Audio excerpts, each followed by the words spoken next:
ইহঁতিকেইটা বৰ হাজোৱা কৰিবলৈ লৈছে। আজি দুদিন দেখি আছো সিহঁতক। দুদিন দেখিলো তো। কৰ হয় এইকেইটা?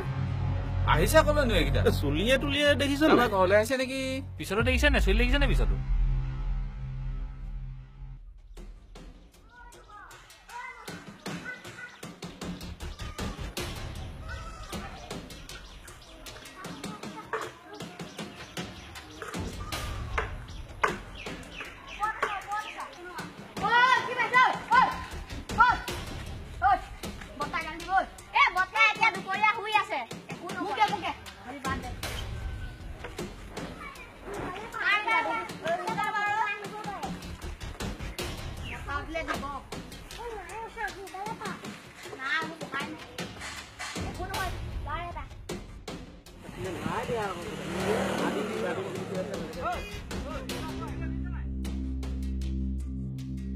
আজিও আহিলে ন? বেয়া গৈছে চোন ইহঁতকেইটা। ৰ চাওচোন কলৈ জানো ইহঁতকেইটা।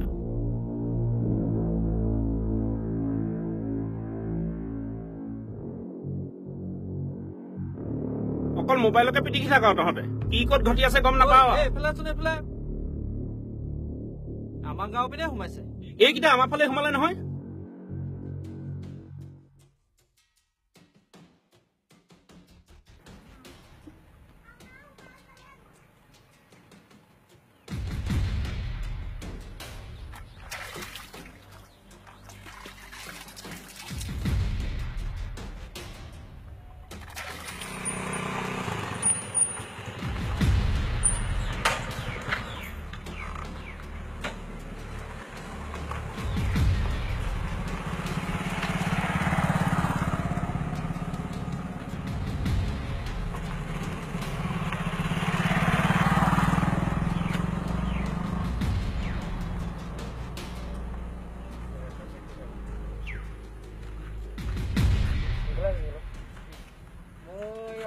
পাব লাগে গোটেই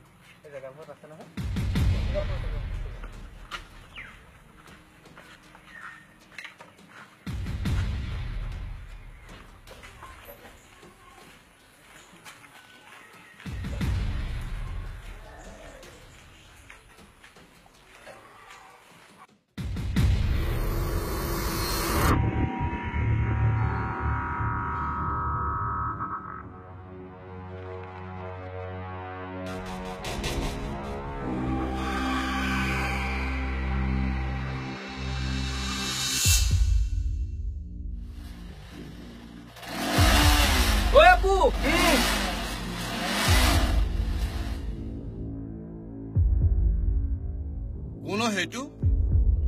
এইটো বাবলু।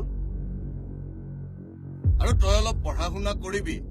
দিনৰ দিনটো সেই চটা পিটিকি থাকিলেই নহয়। এই বৰদেউতা মইতো পঢ়িয়ে আছো। পঢ়িয়ে আছ? কি পঢ়ি আছ তই? শুনক, নামনি অসমকে মুখ্য কৰি অসমৰ বিভিন্ন ঠাইত সোপা ধৰা টিকিল গিলনিৰ ফলত মানুহ থাকিব নোৱাৰা অৱস্থা হৈছে। এইবোৰ কথা গম পায় নাপায় চাগে। আৰু আছে, মুখত সোপা দি ল'ৰা ছোৱালী ধৰি নি বিক্ৰী কৰি দিছে। দিন এইটো শুনক, দিন দুপৰতে ঘৰত মতা মানুহ নথকাৰ সুযোগ লৈ জীয়াৰী বোৱাৰীক কাটি মাৰি অলংকাৰ টকা পইচা সকলো লৈ গৈছে। এইবোৰ কথা চাগে আমাৰ গাঁৱত গমেই নাপায়, হয় নাই? আৰু মোক পঢ়া কথা কবলৈ আহিছে। বৰদেউতা সাৱধান হব হ'ল দেই, মই কৈ থৈ গৈছো।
ইয়াক এইবোৰ সুধি থাকি লাভ নাই বুজিছ ইয়াক 200 মান দিবহে লাগে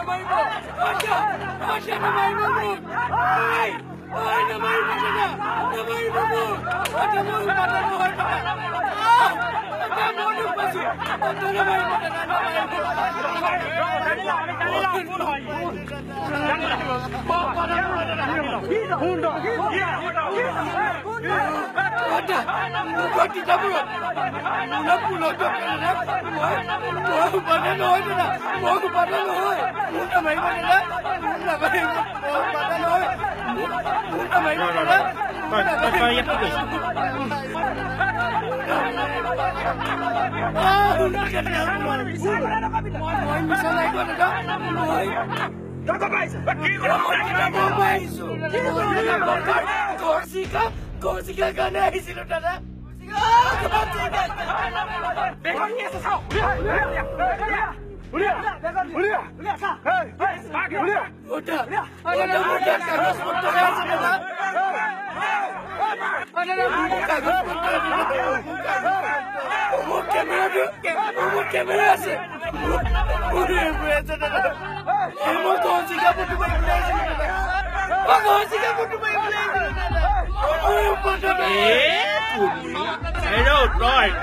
তই ঘৰচিকাৰ লগত তাৰমানে ঘৰচিকাৰ লগত কথা পাতিছিলি হা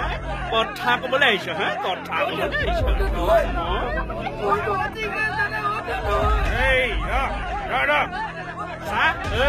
বাপেৰক চিনি পোৱা নাই নহয় হা একে পাছতে একদম দেখি যাবি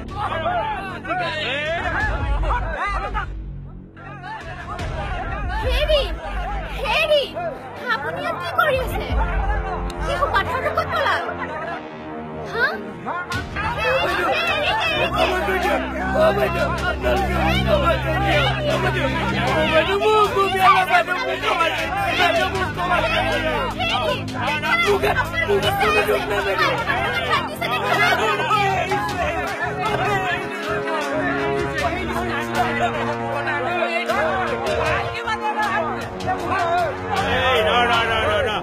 সঁচা কথা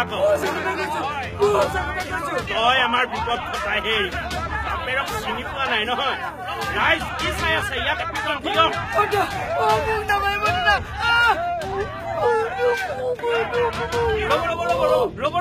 কিয় মাৰিছে তেওঁ আচল পৰিচয় নজনালৈকে আপোনালোকে একো নকৰিব তুমি কলেই হবনে ইয়াকতো আমি ঠিক চিনিছো ইহে হোপা ধৰা জাতিয়ে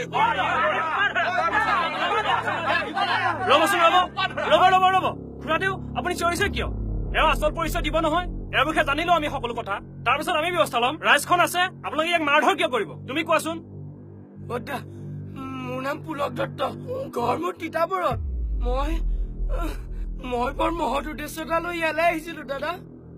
মোক এওঁলোকে সন্দেহবশত মোক আৰু এনেকুৱা কৈছে দাদা মই উপাদান নহয় তোমাৰ মোনাত কি আছে উলিয়াচোন বাৰু মোৰ কাগজ পত্ৰ ঘৰচিকা চৰাই গৱেষণাৰ কাগজ পত্ৰ এইবোৰ ফটোৰ এইটো মোৰ কেমেৰাটো হয় ছাৰ আমাৰ গাঁৱতে নাই একো কোৱা নাই এতিয়ালৈকে আমাৰ ৰাইজ গোট খাইছে ইয়াতে নাই আমি সন্দেহে কৰিছো আপোনালোক আহক ইয়ালৈ ঠিক আছে মই ইয়াতে আছো হয় আহক আপোনালোক একো নাই গৱেষণাৰ কাগজ পত্ৰ এইবোৰ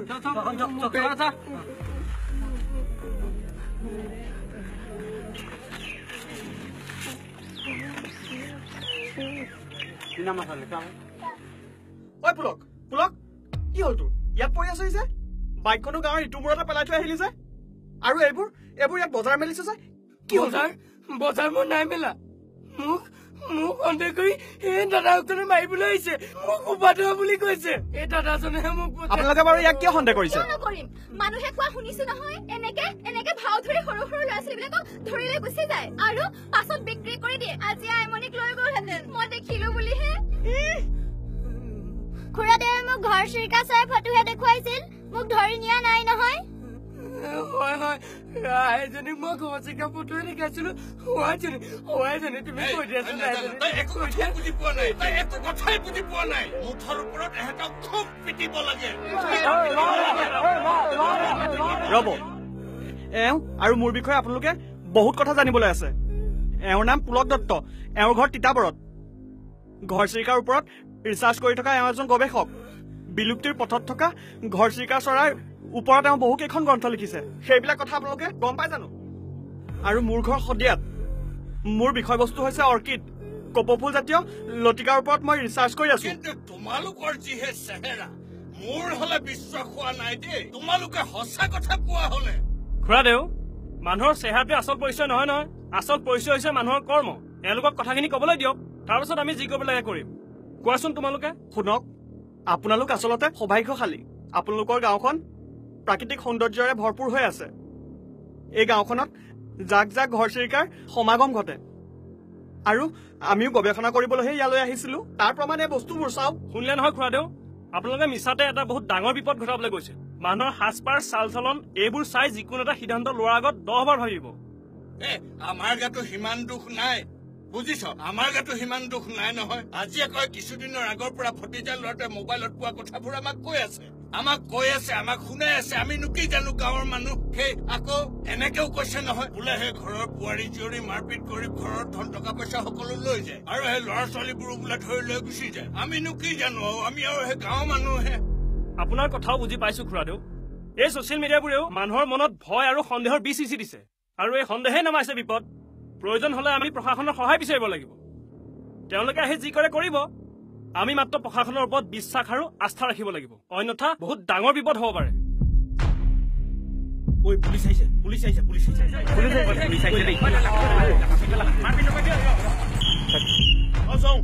কি হৈছে কিহৰ হুলস্থুল ইয়াত কি হৈছে ইয়াত এটা ডাঙৰ দুৰ্ঘটনা হবলৈ ওলাইছিল এই সন্দেহৰ কাৰণে এটা ডাঙৰ বিপদ হলহেঁতেন ঐ হিৰক তই ইয়াত কি কৰিছ নহয় মানে ছাৰ গণ্ডগোল হৈছিলে সেইকাৰণে আহিলো মানে য'তেই গণ্ডগোল হয় ত'তেই থাকিবি আৰু নহয় ছাৰ ঐ চুপ কথা নকবি মহে বুজাই বহাই সকলোকে ঠিক কৰিছো ছাৰ বেছি ষ্টৰী নামাৰিবি বিপদ হলা কি আমিবোৰ এনে আছো চোৱাচোন চোৱা বস্তুখিনি লৈ লোৱা বাৰু তোমালোকৰ নামবোৰ কোৱাচোন ছাৰ মোৰ নাম পুলক দত্ত পুলক দত্ত আৰু মোৰ নাম অমৃত ঘৰ পুলক দত্তৰ ঘৰ ছাৰ মোৰ তিতাবৰত ঘৰ তিতাবৰ তিতাবৰৰ কোনডোখৰ ৰবা বৰা ৰবা তোমাৰ নাম কোৱা মোৰ নাম অমৃত অমৃত কি কাকতি অমৃত কাকতি ঘৰ শদিয়াত ছাৰ শদিয়া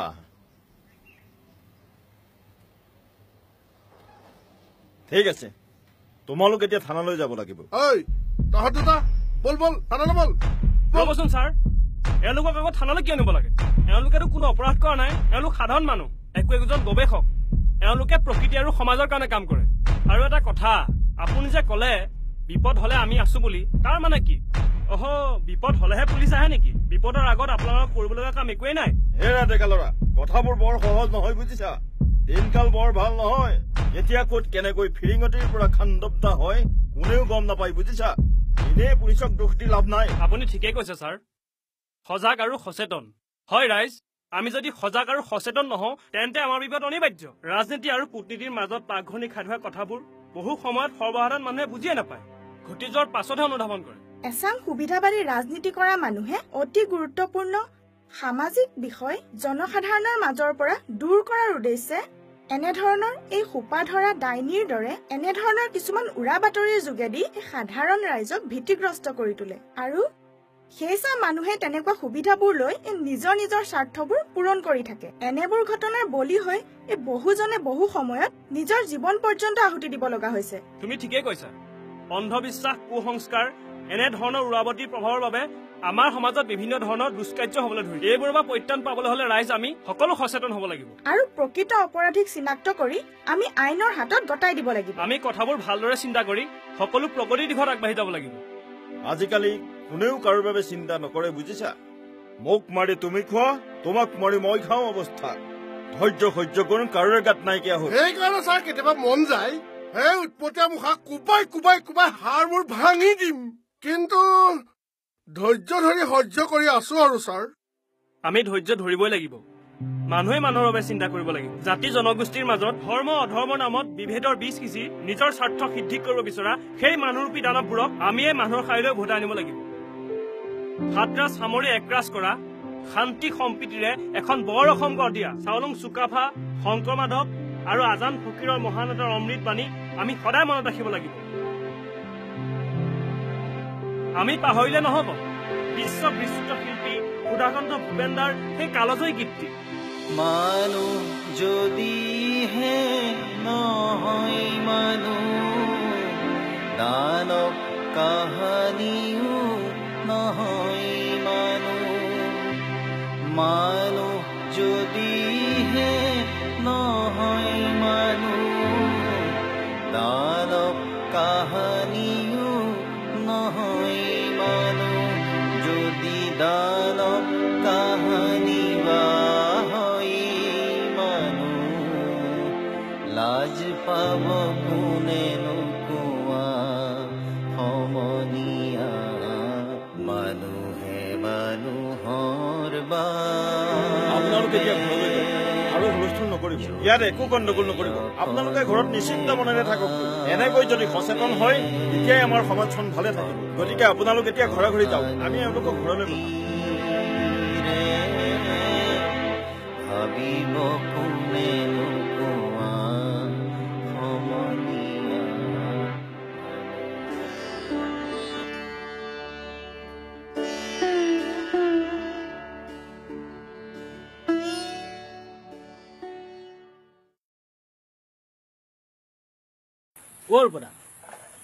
কালি কিন্তু বৰ ডাঙৰ ঘটনা ঘটিছিলে আকৌ দেই নহয়নে বাৰু পিছত আমাৰ গাঁৱৰ ৰাইজে কথাটো বুজি পালে বুলিহে বুজি পালে নহলে আমাৰ গোটেই গাঁৱৰ ৰাইজৰো বিপদ হলহেঁতেন নহলে বৰ ডাঙৰ ঘটনা ঘটিলেহেঁতেন এনেকৈ ঘটি যায় বহু ঘটনা পৰিঘটনা আমাৰ সমাজত সিদিনা কাৰ্বি আংলঙত সূত্ৰপাত হৈছিল এই মানৱ ইতিহাসৰ এক কলংকিত অধ্যায় এই অধ্যায়ে সোঁৱৰাই দিয়ে মানুহ যদি প্ৰকৃত মানুহ নহয় তেন্তে ভুল লুণ্ঠিত হব মানৱতা